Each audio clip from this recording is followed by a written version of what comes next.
Creo que vamos a tener que pagarte esas estatiques aquí, no, un bono de asistencia. Hoy fui invitado por joven, imagino, ¿no? Bueno, mira, hay un panorama político interesante, sobre todo por el escándalo que ha habido en Estados Unidos con la USAID.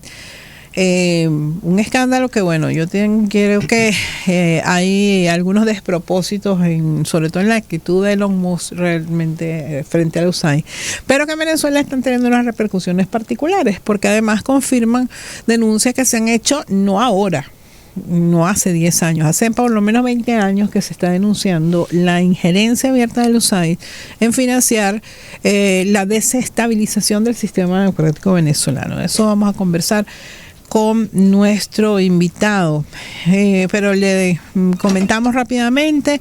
La entrada a Caracas está colapsada porque hubo dos fallecidos en un choque de 17 vehículos en la bajada de Tazón, un accidente realmente grave, pero de hecho la Vallecoche a esta hora está bastante despejada, producto del tapón que hay todavía en el Tazón. Por otra parte, destaca nuestro portal: Panamá estudiará traslado de venezolanos a su país de forma directa o vía terceros. También destaca el portal de Unión Radio: Cámara Inmobiliaria propone aumentar oferta de alquileres ante presión del mercado. Y por otro lado, China reafirma su oposición al desalojo forzoso de Gaza, que pertenece a los palestinos. Recordemos que hay una propuesta de Donald Trump aparentemente acordada con las autoridades israelíes, que bueno, Netanyahu, que es prófugo de la justicia internacional, va a Estados Unidos, se pone de acuerdo con Trump para desalojar a los palestinos. Vaya esto. Bueno, hecho este comentario, te damos la bienvenida formal, Miguel Ángel, para conversar sobre las implicaciones que tiene en el panorama político internacional toda esta develación o confirmación de los datos sobre la injerencia del gobierno de los Estados Unidos a través del USAID, el financiamiento a proyectos en Venezuela, en nuestra política interna y en la desestabilización de nuestro gobierno y de nuestro país. Yo comienzo con la filosofía y la psicoanálisis. Tú sabes que el filósofo francés Jean-Paul Sartre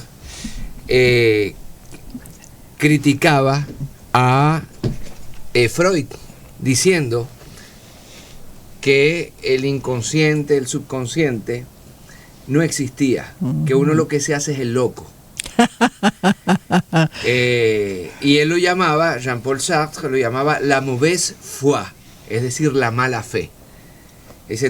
El psicoanálisis parte del hecho de que tú algunas cosas no las has descubierto y a través de las palabras las vas descubriendo. Y Jean-Paul Sartre decía: no, Freud, uno sabe pero se hace el loco.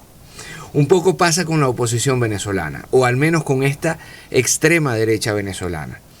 Porque este escándalo, el escándalo del siglo en política, pica y se extiende.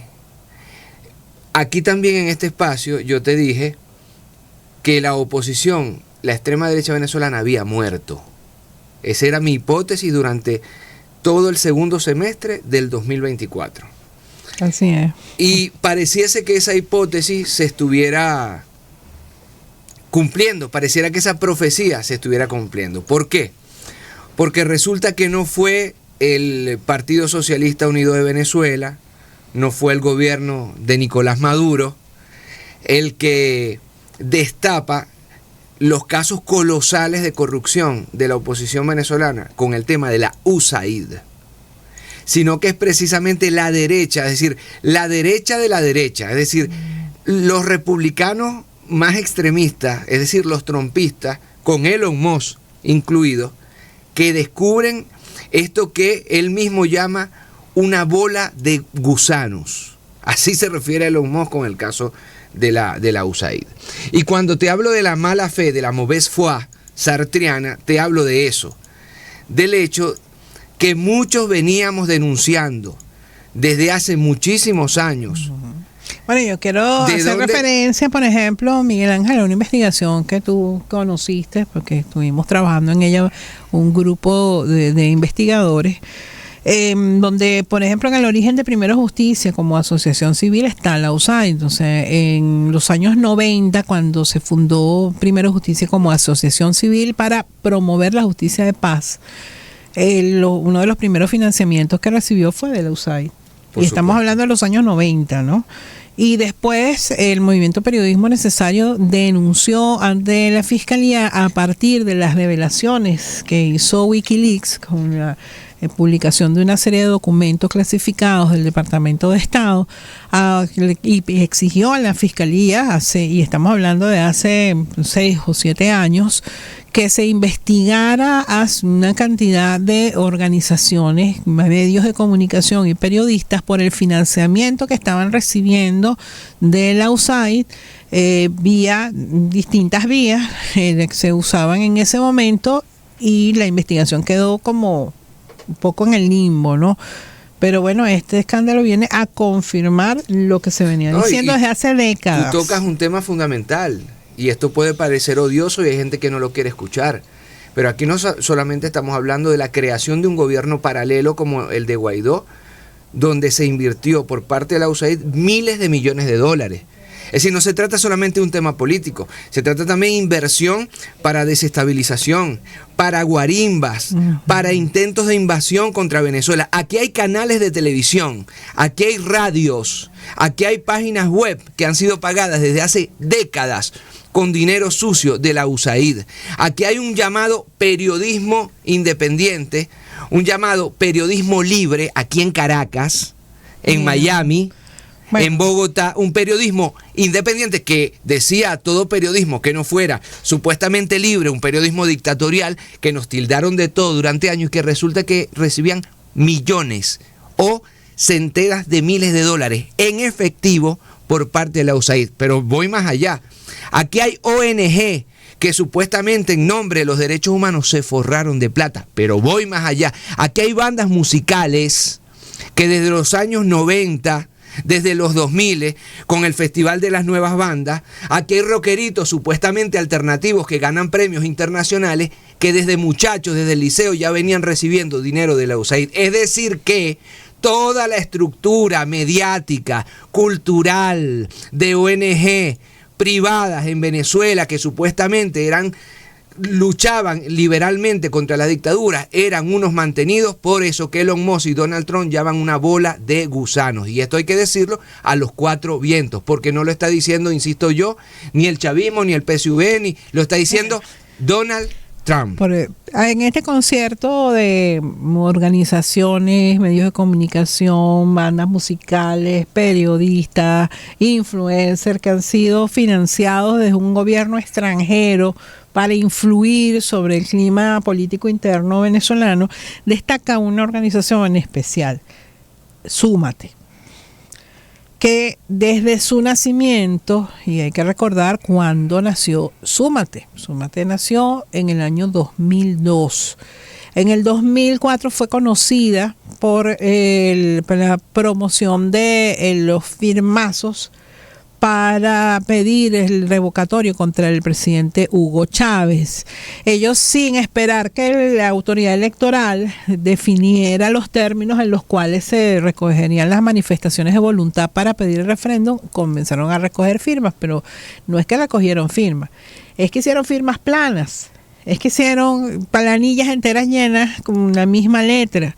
Es que obligaron, en muchos casos le pidieron a las empresas las nóminas, y muchísimas empresas afiliadas a Fede Cámaras, a Conindustria, se prestaron a ese juego, entregando las nóminas de sus trabajadores para que aparecieran firmando.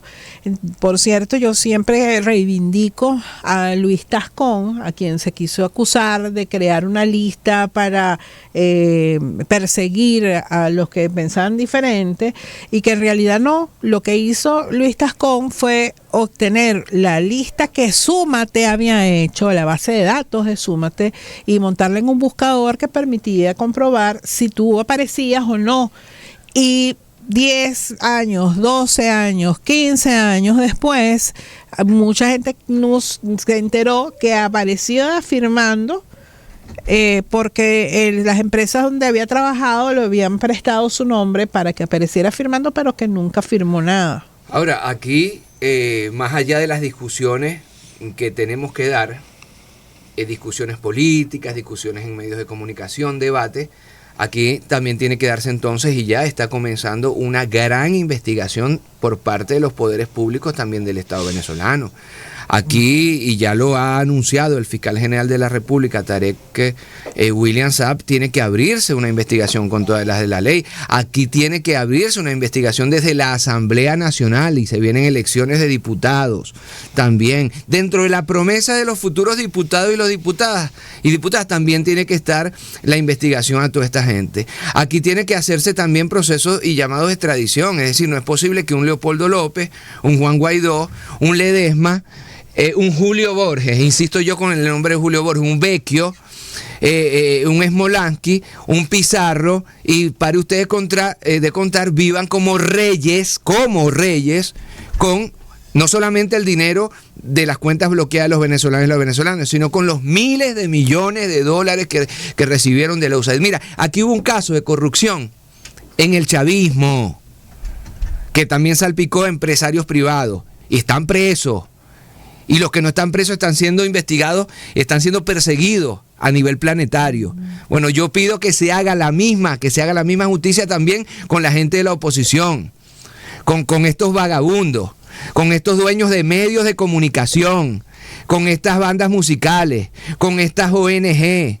Porque esto, insisto yo con la expresión, pica y se extiende. Y para aquellos que todavía pueden estar enceguecidos, no es nada más y nada menos, no es nadie más allá del presidente de los Estados Unidos quien está destapando e investigando este escándalo. Bueno, de hecho, hay otro elemento a propósito de las políticas migratorias que ha impuesto Donald Trump, que durante años no solamente se indujo la migración de venezolanos, y yo quiero dejar claro que respeto la decisión personal de cada quien de decidir que quiere quedarse en Venezuela, que quiere irse para el país que quiera irse, porque la movilidad también es un derecho humano.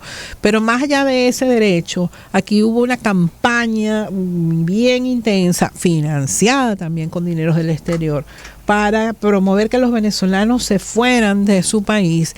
Y además, un grupo de diputados del 2015 se enriqueció vendiendo constancias de perseguidos políticos a mucha gente para solicitar asilo. Por eso también hay una decisión de la administración Trump de investigar a quienes recibieron asilo bajo el Estatuto de Protección Temporal. Esther, pero es que ellos habían diversificado su malandraje. Es decir, sí, no de las mismas personas, no, es que me disculpan, las cosas hay que llamarlas porque si aquí meten preso a alguien que se roba un celular, también debería meter preso a alguien que no solamente se hizo multimillonario con los dineros de una superpotencia bélica extranjera como los Estados Unidos a través de la USAID. Ya eso era un negocio, pero ahora está el negocio de los migrantes. Aquí en las afueras, allá en Cúcuta, te esperaban, o en la Alta Guajira, te esperaban con una lista. ¿Y usted cuál es su nombre? ¿Cuál es su cédula? ¿Usted está saliendo del país? Porque más inmigrantes, ellos anotaban, oído al tambor con esto, porque es un negocio además no solamente muy lucrativo, sino también, mira, Hitler si hubiera sonrojado, te anotan.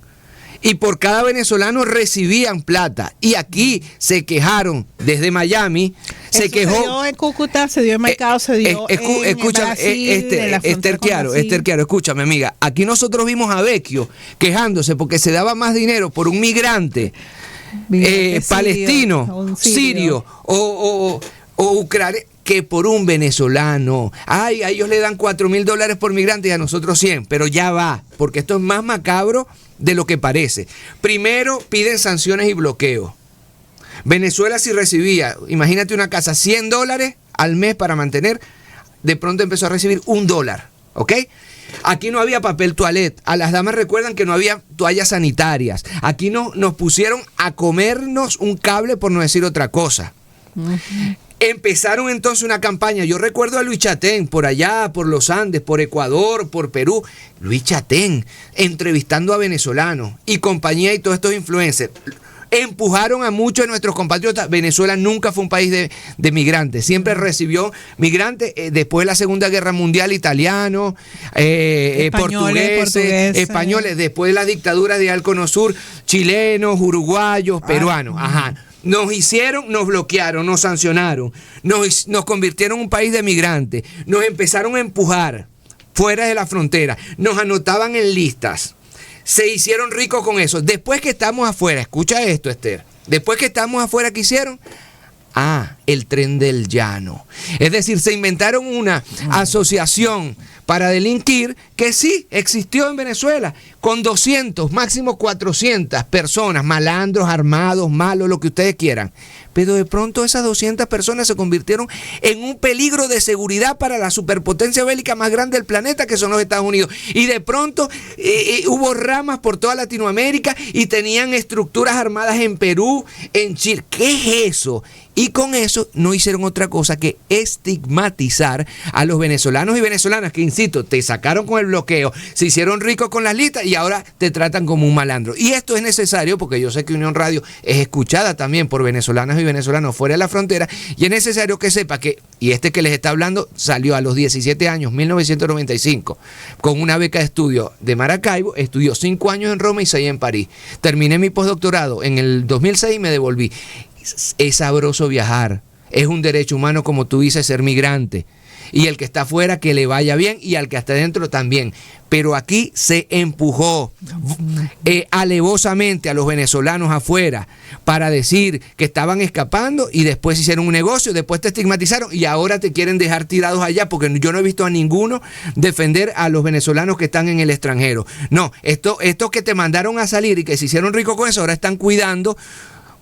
No voy a decir qué, porque están perseguidos por la USAID. Y quien te está repatriando, y esto hay que decirlo porque es otra moda, la moda de los migrantes. Nadie hablaba de los migrantes.